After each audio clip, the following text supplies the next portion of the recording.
Hi students, this is Saheb sir, your chemistry mentor. ఈరోజు మనం విద్యుత్ రసాయన శాస్త్రంలోని వెరీ ఇంపార్టెంట్ టాపిక్ ప్యారడే మొదటి మరియు రెండవ నియమాలు, దానికి సంబంధించిన ప్రాబ్లమ్స్ని నేర్చుకుందాం. ప్యారడే అనే అతను విద్యుత్ విశ్లేషక ఘటాన్ని వివరించిండు. మనకి ఫస్ట్ లెసన్లో చెప్పుకున్నాము గాల్వానిక్ ఘటము, విద్యుత్ విశ్లేషక ఘటం అనే రెండు రకాల ఘటాలు ఉంటాయని. రసాయన శక్తి విద్యుత్ శక్తిగా మారితే అది గాల్వానిక్ ఘటము, డేనియల్ ఘటము. అలా కాకుండా విద్యుత్ శక్తి ద్వారా రసాయన చర్యలను జరిపితే దాన్ని విద్యుత్ విశ్లేషక ఘటము అంటారు. అంటే ఇక్కడ కరెంట్ని మనము ఘటంలోకి పంపుతున్నాం. బాహ్య వోల్టేజ్ను ఒకసారి డెఫినేషన్ చూడండి. బాహ్య వోల్టేజ్ను విద్యుత్ విశ్లేషక ద్రావణంలోనికి పంపుట ద్వారా ఆయత్నీకృతము కాని రసాయన చర్యలను, ఆయత్నీకృతం అంటే స్వతహాగా చర్యలు జరగవు అన్నమాట. అవి మనం ఏదైనా శక్తినిస్తేనే చర్యలు జరుగుతాయి. కాబట్టి మనం ఇక్కడ విద్యుత్ శక్తిని ఇస్తున్నాము. రసాయన చర్యలను జరిపే ఘటాన్ని విద్యుత్ విశ్లేషక ఘటము అంటారు. ఇక్కడ విద్యుత్ శక్తి అనేది రసాయన శక్తిగా మారుతుంది. ఇక్కడ చూడండి ఒకసారి ఘటం బొమ్మను. ఇక్కడ బాహ్య ఘటం నుంచి విద్యుత్ని పంపినప్పుడు ఇందులో ద్రావణము విద్యుత్ విశ్లేషక గలన స్థితిలో ఉంటుంది. CuSO4 అనే ద్రావణం ఉంటుంది. ఇది అయానులుగా విడిపోయి చర్య జరుపుతుంది. దీన్నే విద్యుత్ విశ్లేషక ఘటము అంటే మనము బాహ్య శక్తిని మన ద్రావణానికి అందించినప్పుడు అక్కడ రసాయన చర్యలు జరుగుతాయి. ఇలా జరిగితే దాన్ని ఏమంటారు? విద్యుత్ విశ్లేషక ఘటము. అలా కాకుండా రసాయన చర్యలు ఆక్సీకరణ, క్షయకరణ చర్యలు జరగడం ద్వారా విద్యుత్ శక్తి ఉత్పత్తి అయితే దాన్ని ఏమంటాము? గాల్వానిక్ ఘటము అంటారు. ఓకే స్టూడెంట్స్, ప్యారడే అనే అతను ఈ పంపించిన కరెంటుకు ఈ చర్యల వల్ల ఉత్పత్తి అయిన పదార్థ భారాలకు మధ్య గల సంబంధాన్ని వివరించిండు. ఎంత విద్యుత్ పంపితే చర్య ఎంత జరుగుతుంది అనే దాన్ని వివరించిండు. అందుకోసం ఆయన రెండు నియమాలను ప్రతిపాదించిండు. మొదటిది ప్యారడే మొదటి నియమము, రెండవది ప్యారడే రెండవ నియమం. ఫస్ట్ దీని గురించి నేర్చుకుందాం. విద్యుత్ విశ్లేషణ ప్రక్రియలో ఎలక్ట్రోడ్స్ అంటే క్యాథోడ్, యానోడ్. ఎలక్ట్రోడ్స్ వద్ద నిక్షిప్తమైన పదార్థ భారము, ఎలక్ట్రోడ్స్ అంటే ఈ కాఫర్ సల్ఫేట్ అనేది విడిపోయి కాఫర్ ఒకవైపు, సల్ఫేట్ ఒకవైపుగా ప్రయాణిస్తాయి. ఆ భారం అనేది విద్యుత్ విశ్లేషణ ప్రక్రియలో ఎలక్ట్రోడ్స్ వద్ద నిక్షిప్తమైన పదార్థ భారము విద్యుత్ విశ్లేషక ద్రావణంలోనికి ప్రసారమయ్యే విద్యుత్ పరిమాణానికి అనులోమానుపాతంలో ఉంటుంది. మనం ఎంత విద్యుత్ని పంపితే అంత పదార్థము వీటి గోడల మీద, క్యాథోడ్, యానోడ్ అంటే ఎలక్ట్రోడ్స్ గోడల మీద నిక్షిప్తం అవుతాయి. ఆ వాయువు అయితే వెలువడుతుంది, ఘన పదార్థం అయితే ఇలా వాటి మీద ఫామ్ అవుతుంది అన్నమాట. ఓకే, ఆ పదార్థ భారం అనేది ఇలా విద్యుత్ పరిమాణానికి అనులోమానుపాతంలో ఉంటుందని చెప్పిండు. ఏం చెప్పిండు అతను? W పదార్థ భారము విద్యుత్ పరిమాణానికి అనులోమానుపాతంలో ఉంటుంది. ఇక్కడ Q అనేది మనకి పంపించిన విద్యుత్తు యాంపియర్లలో, ఇది సెకండ్స్లో. T అంటే టైం, సెకండ్స్లలో తీసుకోవాలి. అప్పుడు మనం ఏం చేయాలి? W directly proportional to I into T. I అనేది కరెంట్, T అనేది టైం సెకండ్స్లలో. ఓకే, దీన్ని మనం ఆల్ఫాని డైరెక్ట్గా ఈక్వల్ తీసుకుంటే small e into I into T అనే ఫార్ములా వస్తుంది. E అనేది ఇక్కడ మనకి విద్యుత్ రసాయనిక తుల్యాంకము, విద్యుత్ రసాయన తుల్యాంకము. విద్యుత్ రసాయన తుల్యాంకము అంటే ఏమిటి? ఇది నేర్చుకోండి ఫస్ట్. మనం విద్యుత్ రసాయనిక తుల్యాంకము అంటే మనం ఒక కూలుంబ్ విద్యుత్తును, గుర్తుంచుకోండి, 1 కూలుంబ్ విద్యుత్తును పంపినప్పుడు ఇక్కడ ఒక ఎలక్ట్రాన్ అనేది రిలీజ్ అవుతుంది. అప్పుడు Cu అనేది, లేదా మనం ఏదైనా తీసుకోండి, ఎగ్జాంపుల్ సోడియం అయితే సోడియం, ఈ ఎలక్ట్రాన్ని తీసుకుంటుంది అన్నమాట. అంటే ఒక కూలుంబ్ విద్యుత్ని మనం పంపినప్పుడు ఒక ఎలక్ట్రాన్ రిలీజ్ అవుతాయి. ఆ భారం ఎంత? విద్యుత్ రసాయన తుల్యాంకానికి చాలా తక్కువ అమౌంట్లో ఎలక్ట్రాన్స్ అనేవి ట్రాన్స్ఫర్, తక్కువ కరెంట్ ఇది. ఓకే స్టూడెంట్స్, ఈ అనేది దేనికి సమానం? ఒక ఎలక్ట్రాన్కి సమానం. గుర్తుంచుకోండి, ఒక కూలుంబ్ విద్యుత్ని పంపితే ఒక ఎలక్ట్రాన్ అనేది పాస్ అవుతుంది. ఒక ఎలక్ట్రాన్ అనేది పాస్ అయ్యి ఇక్కడ ఉన్న క్యాటయాన్లని క్షయకరణం చేస్తుంది. క్యాటయాన్లను క్షయకరణం చేయడం అంటే ఈ +2 అనేది ఇక్కడ ఉంచిన ఎలక్ట్రాన్లు తీసుకొని దీని మీద నిక్షిప్తం అవుతుంది పదార్థము. ఆ పదార్థ భారం అనేది దేనికి సమానము? పంపిన విద్యుత్ సమానం కదా, ఒక కూలుం ఒక ఎలక్ట్రాన్కి సమానము. ఓకే, ఒక కూలుం ఎంతకు సమానం స్టూడెంట్స్? ఒక ఎలక్ట్రాన్కి సమానము. ఆ ఈ అనేది ఏంటది? విద్యుత్ రసాయనిక తుల్యాంకము. మనకి ఇలా కాకుండా ఒక మోల్ మనం ఏం తీసుకుంటాం? కామన్గా పదార్థాలని మోల్ భారం తీసుకుంటాం, గ్రామ్ మోలార్ భారము అంటాము. ఒక మోల్ కావాలి అంటే ఒక మోల్ ఎలక్ట్రాన్స్ ఒక మోల్ అంటే ఎంత స్టూడెంట్స్? చెప్పండి ఒకసారి. 6.620 ఇంటూ 10⁻23 నెంబర్. ఒక మోల్ పదార్థం మనకి ఇక్కడ నిక్షిప్తం కావాలనుకుందాం అంటే 023 ఇంటూ 10⁻23 కణాలు ఇక్కడ నిక్షిప్తం అవ్వాలంటే మనం ఎన్ని పంపాలి ఆవేశము? ఇక్కడ ఒక కూలుం అంటే ఒక ఎలక్ట్రాన్ ఆవేశం ఎంత? ఒక ఎలక్ట్రాన్ ఆవేశం మనం ఫస్ట్ లెసన్ నేర్చుకున్నాం ఫస్ట్ ఇయర్లో 1.602 ఇంటూ 10⁻−19 కూలుమ్స్. ఇది ఒక ఎలక్ట్రాన్ ఆవేశం. ఈ రెండింటిని మనం ఇంటూ చేస్తే ఒక మోల్ పదార్థ భారము ఒక కూలుం విద్యుత్ని తీసుకొని చేస్తే మనకి 96488 దాదాపుగా 96500 కూలుమ్స్ అనమాట. ఇంత కూలుమ్స్ని పంపితే ఒక కూలుం పంపితే ఒక ఎలక్ట్రాన్ 96500 కూలుమ్స్ని పంపితే మనకి ఒక మోల్ పదార్థం అనేది ఇక్కడ నిక్షిప్తం అవుతుంది. ఒక మోల్ పదార్థ భారం అనేది నిక్షిప్తం అవుతుంది. కాబట్టి దీన్ని 9655ని మనము 1 ఫ్యారడే అంటారు. 1 ఫ్యారడే ఈజ్ ఈక్వల్ 9655 కూలుమ్స్. అంటే ఇప్పుడు మనం 1 ఫ్యారడే పంపినాం అనుకోండి విద్యుత్ని, ఇక్కడ 1 మోల్ పదార్థం అనేది నిక్షిప్తం. బాగా గుర్తుంచుకోండి స్టూడెంట్స్, ఒక కూలుంబు పంపితే ఒక ఎలక్ట్రాన్ మాత్రమే నిక్షిప్తం అవుతుంది. ఒక ఎలక్ట్రాన్ సమానమైన పదార్థం మాత్రమే నిక్షిప్తం అవుతుంది.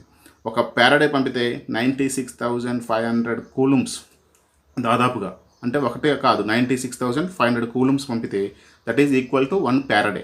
అప్పుడు మనకి ఒక మోల్ పదార్థ భారము నిక్షిప్తం అవుతుంది. బాగా గుర్తుంచుకోండి స్టూడెంట్స్, ఇదే మనకి ప్రాబ్లమాటిక్లో ఈజీ అవుతుంది ఇక్కడ నేర్చుకున్నది. ఒక ఫ్యారడే ఈక్వల్ టు ఒక మోల్ పదార్థ భారానికి పదార్థ భారము ఇక్కడ చెప్తున్నాం కదా. పదార్థ భారము ఒక మోల్ కావాలంటే మనం పంపాల్సిన విద్యుత్ పరిమాణం ఎంత ఉండాలి? 1 ఫ్యారడే ఉండాలి. అప్పుడు ఇది ఎంత అవుతుంది? 1 మోల్ అవుతుంది. గుర్తుంచుకోండి, 1 గ్రామ్ మోలార్ భారం అవుతుంది. ఇప్పుడు ఈ మనకి తుల్యాంక భారం అనేది చెప్పుకుంటాం మనం. తుల్యాంక భారాలు అంటే తుల్యాంక భారం తెలుసు కదా, పదార్థ భారము బై అణుభారము బై అక్కడ ట్రాన్స్ఫర్ అయిన ఎలక్ట్రాన్ల సంఖ్య. ఆక్సీకరణము లేదా క్షయకరణంలో ట్రాన్స్ఫర్ అయిన ఎలక్ట్రాన్ల సంఖ్య. దాన్ని మనం క్యాపిటల్ ఈతో చూపిస్తాం. క్యాపిటల్ ఈ ఈజ్ ఈక్వల్ పదార్థ తుల్యాంక భారము. ఈ కావాలంటే మనం ఏం చేస్తాం స్టూడెంట్స్? ఈ కావాలంటే ఏం చేస్తాం మనము? తుల్యాంక భారం కావాలంటే ఈ క్యాపిటల్ ఈ ఈజ్ ఈక్వల్, ఈ స్మాల్ ఈకి క్యాపిటల్ ఈకి relationship 96,500 into small E. E అనేది ఒక కూలుంబు, ఇక్కడ క్యాపిటల్ ఈ అనేది 96,500 కూలుమ్స్ అయితే ఒక ఈ అవుతుంది. ఓకే స్టూడెంట్స్, అప్పుడు మనం దీన్ని ఏమనుకోవచ్చు? ఎఫ్ అనుకోవచ్చు. ఎఫ్ఈ అవుతుంది. ఓకే, ఇప్పుడు ఈ కావాలంటే మనకి ఏం చేస్తాము? ఈ కావాలంటే ఈ బై ఎఫ్, ఇది రిలేషన్షిప్. ఇప్పుడు ఈ బదులు ఏం రాసుకుంటాం మనము? Capital E by small square capital F.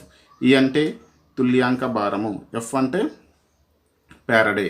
Okay students, దాన్ని సబ్స్టిట్యూట్ చేయండి. ఇక్కడ W is equal E into I into T by F.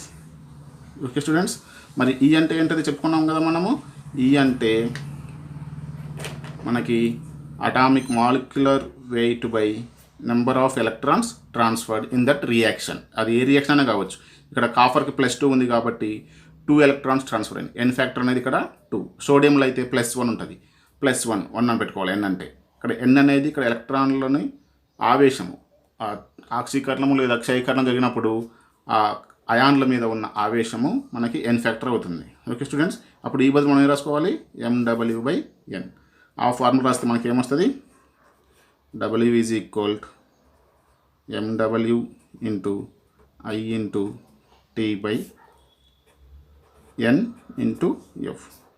ఇది స్టూడెంట్స్ ఫ్యారడే మొదటి నియమం. ఇది జాగ్రత్తగా చూసుకోండి.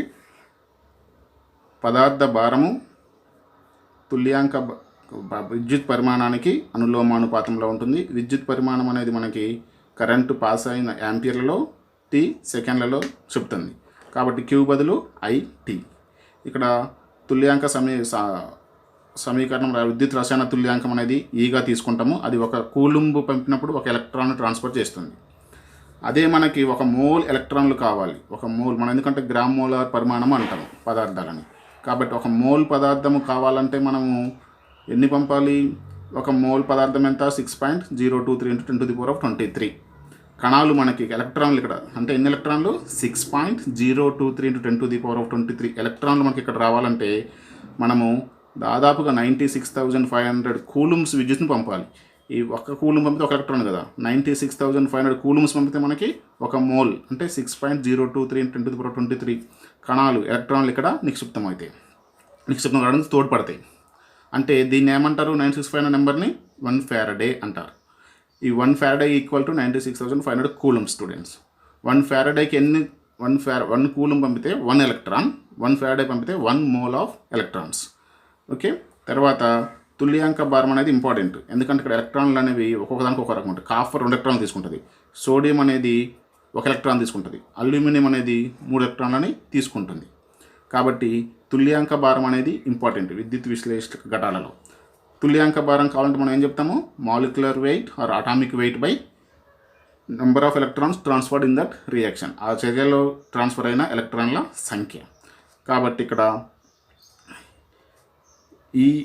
EIT/Fని MW/Nగా సబ్స్టిట్యూట్ చేసుకుంటే మనకి W = MW × I × T/NF. ఇది ఫారడే విద్యుత్ మొదటి నియమం. Okay students. నెక్స్ట్ రెండవ నియమం. ఓకే స్టూడెంట్స్, ఫారడే రెండవ నియమం. ఇక్కడ ఒకే విద్యుత్ విశ్లేషక ఘటం తీసుకున్నాం. ఇక్కడ భిన్న ఘటాలు తీసుకుంటాం. 2, 3, 4 ఎన్నైనా తీసుకోవచ్చు. భిన్న విద్యుత్ విశ్లేషక పదార్థాల ద్వారా సమాన పరిమాణంలో విద్యుత్ని పంపినప్పుడు భిన్న ఎలక్ట్రోడ్స్ వద్ద నిక్షిప్తమైన పదార్థ భారాలు వాటి తుల్యాంక భారాలకు అనులోమానుపాతంలో ఉంటాయి. ఇది ఒక ఘటము, ఇది ఒక ఘటము. వీటిని శ్రేణిలో కలిపాము. దేంట్లో కలిపాము? శ్రేణిలో కలిపాము. ఇది క్యాథోడ్ అవుతుంది, ఇది యానోడ్ అవుతుంది. దీనికి ఇది క్యాథోడ్, ఇది యానోడ్. ఈ చివర ఉన్న యానోడ్ని ఈ క్యాథోడ్తో కలిపి ఇందులో ఉన్న యానోడు ఇందులో ఉన్న క్యాథోడ్తో కలపడం జరిగింది. ఇప్పుడు మనం విద్యుత్ని పంపినప్పుడు ఎగ్జాంపుల్ మనము 4 కూలుంబులు పంపినాం. 4 కూలుంబులు అంటే 4 ఎలక్ట్రాన్లు. ఫస్ట్ చెప్పండి స్టూడెంట్స్, ఒక కూలుంబ్ ఈక్వల్ టు 1 ఎలక్ట్రాన్. 4 కూలుంబుల విద్యుత్తును పంపినాం. 1, 2, 3, 4 పంపినప్పుడు ఇక్కడ ఎంత ఆవేశం ఉంది? సోడియం మీద 1 ఆవేశం ఉంది. కాబట్టి 4 ఎలక్ట్రాన్లు తీసుకొని 4 సోడియంలు అనేవి ఇక్కడ నిక్షిప్తమవుతాయి. 4 సోడియంలు ఈ క్యాథోడ్ మీద నిక్షిప్తమవుతాయి. తర్వాత ఇక్కడ Cl అనేది NaCl ద్రవణం కదా. ఈ Cl- అనేది ఎలక్ట్రాన్లను యానోడ్ ద్వారా పంపించి మళ్ళీ ఇటు క్యాథోడ్కి సప్లై చేస్తుంది ఎలక్ట్రాన్ని. అవే ఎలక్ట్రాన్లని ఇక్కడ Cl అనేది విడిపోతుంది. NaCl కదా. Cl అనేది విడిపోయి 4 ఎలక్ట్రాన్లని ఇటు ట్రాన్స్ఫర్ చేస్తుంది. ఇటు ట్రాన్స్ఫర్ చేస్తే ఇవి మళ్ళీ ఇటు నుంచి ఇటు ప్రవహించి ఇక్కడ క్యాథోడ్ దగ్గర తీసుకుంటాయి. ఎన్ని వచ్చినాయి స్టూడెంట్స్? 4 ఎలక్ట్రాన్స్. మళ్ళీ 4 వస్తే కానీ మెగ్నీషియం మీద ఆవేశం ఎంత ఉంది? 2 ఉంది. కాబట్టి ఒక మెగ్నీషియానికి 2 ఎలక్ట్రాన్లు కావాలి. కాబట్టి కేవలం 2 మెగ్నీషియంలు మాత్రమే చర్యలో పాల్గొంటాయి. ఓకే స్టూడెంట్స్, ఇక్కడ 4 పాల్గొన్నాయి కానీ 4 ప్లస్లు. ఒక ప్లస్ ఈక్వల్ టు 1 ఎలక్ట్రాన్. 4 ఎలక్ట్రాన్లు వచ్చినాయి కాబట్టి 4 సోడియంలు కన్జ్యూమ్ అయినాయి, ఇక్కడ డిపాజిట్ అయినాయి. ఇక్కడ మెగ్నీషియం అనేది +2 ఆవేశం ఉంది కాబట్టి 4 ఎలక్ట్రాన్లకి 2 మెగ్నీషియంలు మాత్రమే అయినాయి. ఓకే స్టూడెంట్స్, ఇక్కడ 2 మెగ్నీషియంలు, ఇక్కడ 4 సోడియంలు. జాగ్రత్తగా స్టూడెంట్స్, ఇది వెరీ వెరీ ఇంపార్టెంట్. పదార్థ తుల్యాంక భారాలు అనేవి ఎందుకు ఇంపార్టెంటో ఇప్పుడు తెలుస్తుంది మీకు. మెగ్నీషియం యొక్క అణుభారం ఎంత స్టూడెంట్స్? 24. 2 కాబట్టి 2 × 24. ఇది అణుభారము. అంటే వెయిట్ ఎంత దీన్ని? = 28. అదే సోడియం ఎంత స్టూడెంట్స్? 23. 4 × 23 ఎంత స్టూడెంట్స్? 92. 2, దీని వెయిట్ వచ్చేసి W2 అనుకోండి, దీని వెయిట్ వచ్చి W1 అనుకోండి. ఇది 92, ఇది 24 × 48. మెగ్నీషియం యొక్క పదార్థ భారము 48, ఇక్కడ నిక్షిప్తమైనది. మనం తీసుకున్న 4 ఎలక్ట్రాన్లకి చెప్తున్నాను నేను. ఓకే, ఇక్కడ సోడియం 4 కాబట్టి 4 × 23 92. ఓకే స్టూడెంట్స్, ఇప్పుడు మనకు కావాల్సింది ఏంటది? తుల్యాంక భారం కనిపెట్టినాము. W1 48, W2 92. తర్వాత తుల్యాంక భారము E1 E2 ఎంతో చూద్దాం. E1 ఎంత స్టూడెంట్స్? 24. దీని యొక్క అణుభారం ఎంత? 24. 24/2. ఎందుకని చెప్పినాం ఇక్కడ. తుల్యాంక భారము కావాలంటే molecular weight by electrons transferred. Okay, 24/2 ఎంత స్టూడెంట్స్? 12.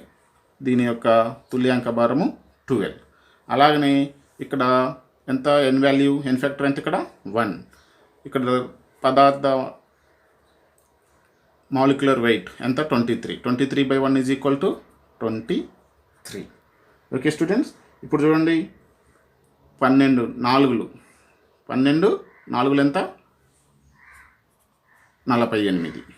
23 4 ఎంత? 48. చూసారా స్టూడెంట్స్? సేమ్ 4 4. దీన్ని కాబట్టి దీని ఏమంటామంటే మనము W1 బై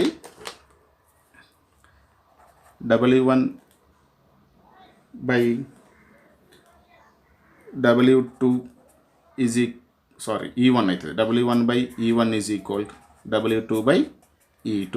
ఇది రిలేషన్షిప్. వాటి తుల్యాంక భారాలు అనులోమానుపాతంలో ఉంటాయి. అంటే మనం ఎంత కరెంటు పంపినా కానీ వాటి తుల్యాంక భారాల ప్రకారమే అవి తీసుకుంటాయి. ఇక్కడ అల్యూమినియం ఉంటే 3 తీసుకుంటుంది, 1 మిగిలిపోతుంది. ఓకే, సోడియం 4 ఎలక్ట్రాన్లు తీసుకున్నది, మెగ్నీషియం 2 ఎలక్ట్రాన్లని తీసుకున్నది. ఈ విధంగా ఫ్యారడే మొదటి, రెండవ నియమాలని మనము ఎక్స్ప్లెయిన్ చేసుకోవచ్చు. ఓకే స్టూడెంట్స్, ఫ్యారడే మొదటి నియమం ఏం చెప్తుంది స్టూడెంట్స్? ఒక ఎలక్ట్రోడ్ వద్ద నిక్షిప్తమైన పదార్థ భారము దాంట్లో పంపిన కరెంటుకి, విద్యుత్కి సమానము పరిమాణానికి.